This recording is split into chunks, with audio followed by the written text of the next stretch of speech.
우리 함께 하나님의 말씀 보겠습니다. 예레미야가 5장 11절에서 22절까지 말씀입니다.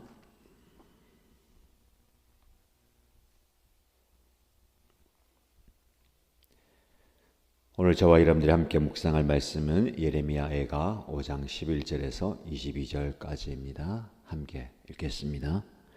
시온에서는 여인들이 짓밟히고 유다 성읍들에서는 처녀들이 짓밟힙니다. 지도자들은 매달려서 죽고 장로들은 천대를 받습니다. 젊은이들은 맷돌을 돌리며 아이들은 나무찜을 지고 비틀거립니다. 노인들은 마을 회관을 떠나고 젊은이들은 노래를 부르지 않습니다. 우리의 마음에서 즐거움이 사라지고 춤이 통곡으로 바뀌었습니다. 머리에서 면류관이 떨어졌으니 슬프게도 이것은 우리가 죄를 지었기 때문입니다. 바로 이것 때문에 우리의 가슴이 아프고 바로 이런 것들 때문에 우리의 눈이 어두워집니다. 시온산이 거칠어져서 여우들만 득실거립니다. 주 하나님 영원히 다스려 주십시오. 주님의 보좌는 세세토록 있습니다. 어찌하여 주님께서는 우리를 전혀 생각하지 않으시며 어찌하여 우리를 이렇게 오래 버려두십니까? 주님, 우리를 주님께로 돌이켜 주십시오. 우리가 주님께로 돌아가겠습니다. 우리의 날을 다시 새롭게 하셔서 옛날과 같게 하여 주십시오. 주님께서 우리를 아주 버리시셨습니까? 우리에게서 진노를 풀지 않으시렵니까? 아멘. 오늘 우리에게 주신 하나님의 말씀의 은혜가 우리의 삶 속에 풍성하고 말씀 붙들고 살아가는 복된 하루가 되기를 주님의 이름으로 축복합니다. 당연하다고 생각했던 일상이 한순간에 무너지게 됩니다. 예레미야는 모든 무너진 일상 가운데 아픔을 토로하는데 고통을 호소하면서 시작했던 예레미야 애가가 또 마무리되는 이 시점에서도 여전히 무너진 일상 때문에 고통을 호소하고 있습니다. 여인들이 짓밟히고 처녀들이 짓밟히고 지도자들은 매달려 죽고 장로들은 천대를 받습니다. 젊은이들은 의지와 상관없이 어쩔 수 없이 맷돌을 돌리고 아이들이 나무찜을 지고 비틀거립니다. 노인들은 마을 회관을 다 떠나버리고 젊은이들은 더 이상 노래를 부르지 않습니다. 모든 일상이 무너져 버렸고 당연하다고 생각했던 그 모든 하루하루의 모습이 완전히 뒤바뀌어 버렸습니다. 마음엔 즐거움이 사라지고 춤이 통곡으로 바뀌었다라고 합니다. 머리에서 면류관이 떨어졌다라고 이야기합니다. 면류관이 머리에서 떨어졌다라는 것은 위엄과 권위를 상실한 시대를 말합니다. 비천한 신분으로 전락해 버렸다는 겁니다. 그리고 모든 기쁨의 축제가 사라졌다는 겁니다. 왜 유다가 이런 비참한 신세가 되었습니까? 정확한 진단을 예레미야는 하고 있습니다. 슬프게도 이 모든 것은 우리가 죄를 지었기 때문입니다. 라고 이야기합니다.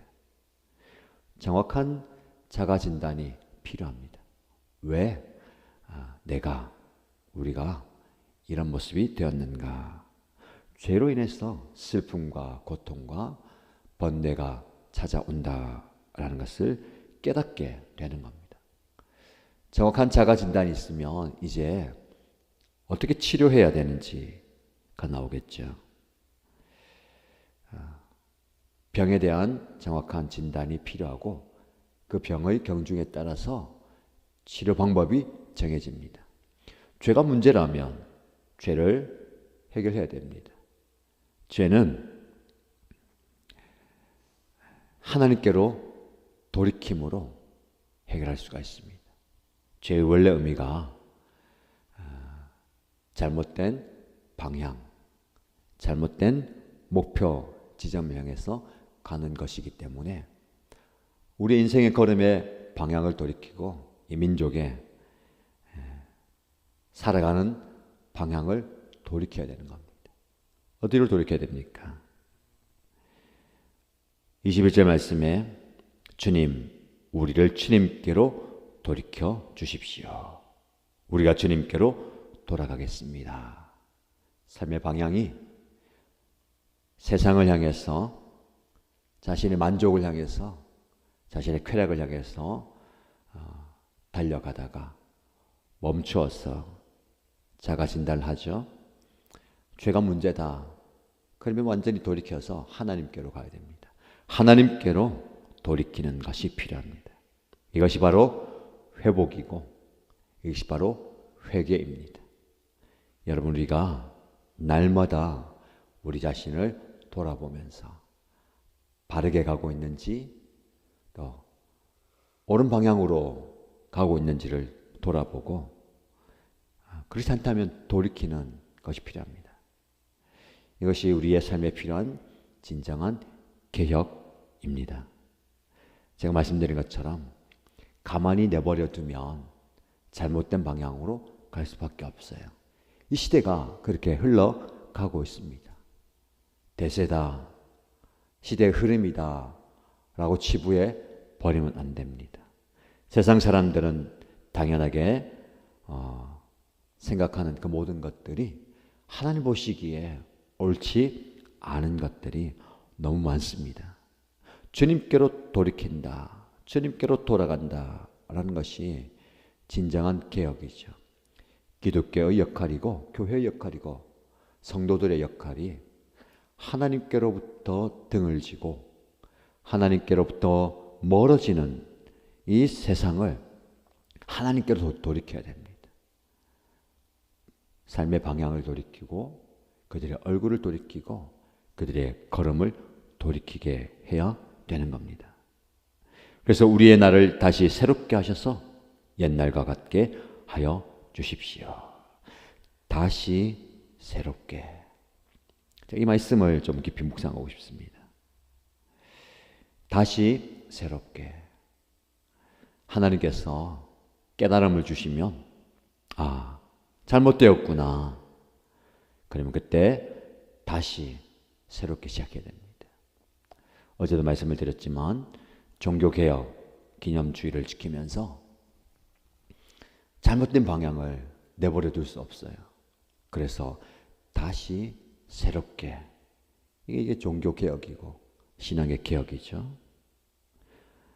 다시 복음으로, 다시 말씀으로, 다시 하나님의 은혜로 돌아가자는 겁니다. 그래서 옛날 같게 하여 주십시오. 옛 추억을 떠올리는 게 아니고 하나님을 향한 열정과 하나님을 향한 열심을 가졌던 그 모습. 첫사랑을 회복한다라는 표현도 있듯이 다시 새롭게. 자, 우리 교회가 또 우리 연합교회 목장 공동체가 바른 방향으로 잘 가고 있습니다. 또 은혜 가운데 부흥하고 성장하고 있습니다.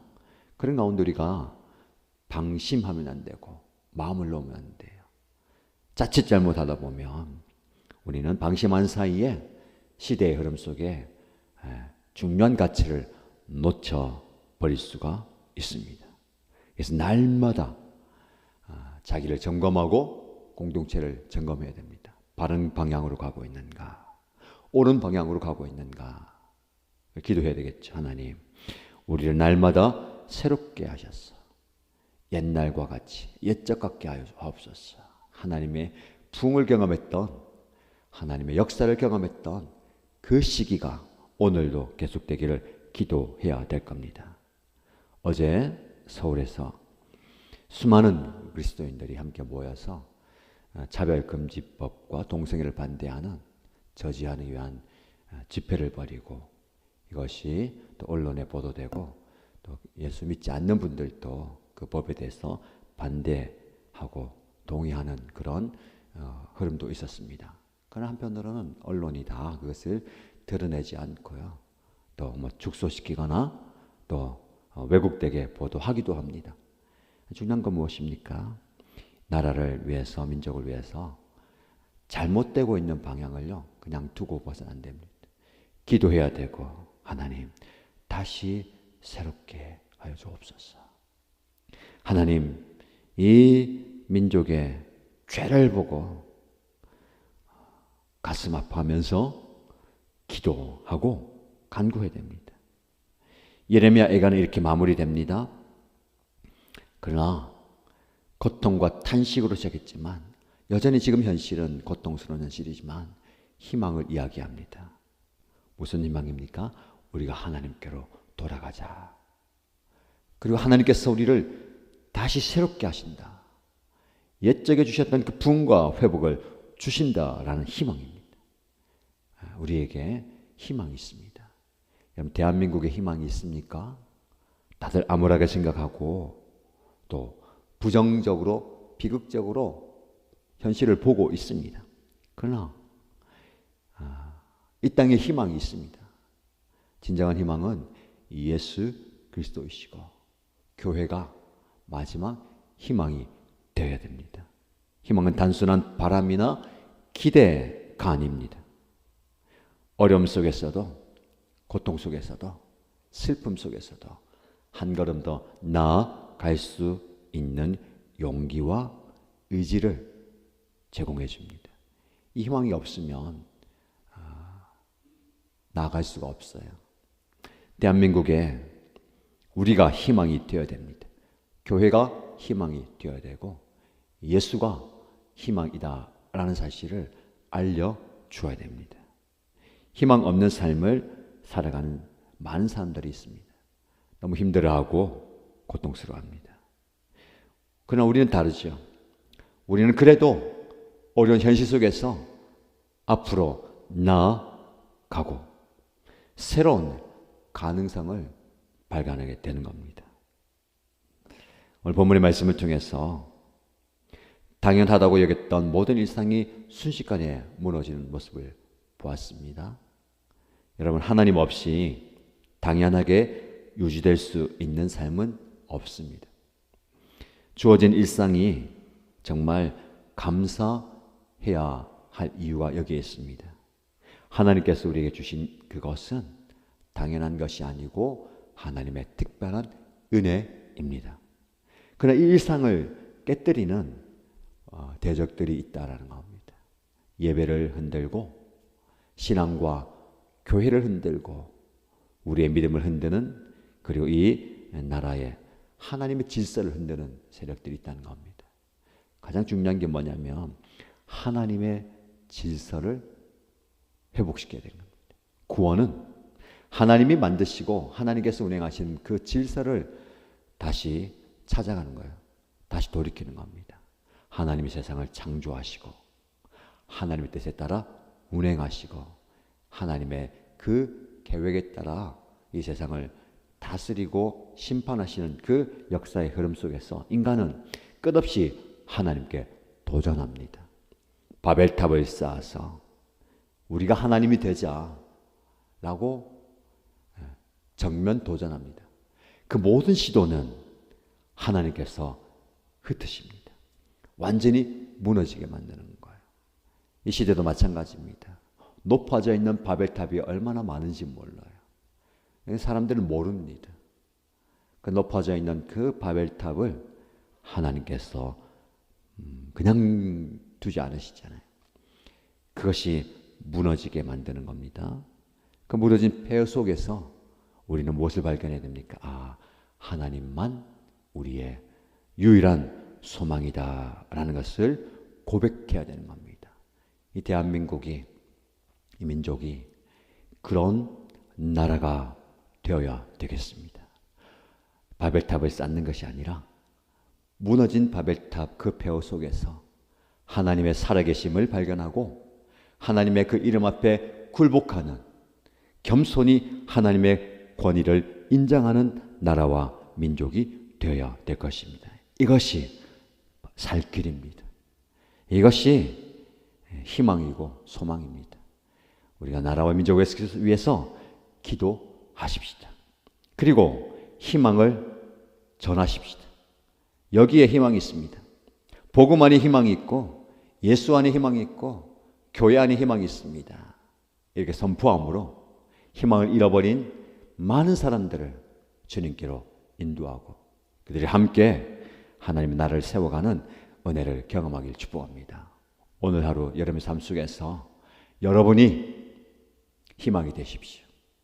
예수를 품고 예수를 믿고 예수와 함께 사는 저와 여러분들이 오늘의 희망이 되십시다. 그런 삶을 살아가는 저와 여러분 되시기를 주님의 이름으로 축복합니다.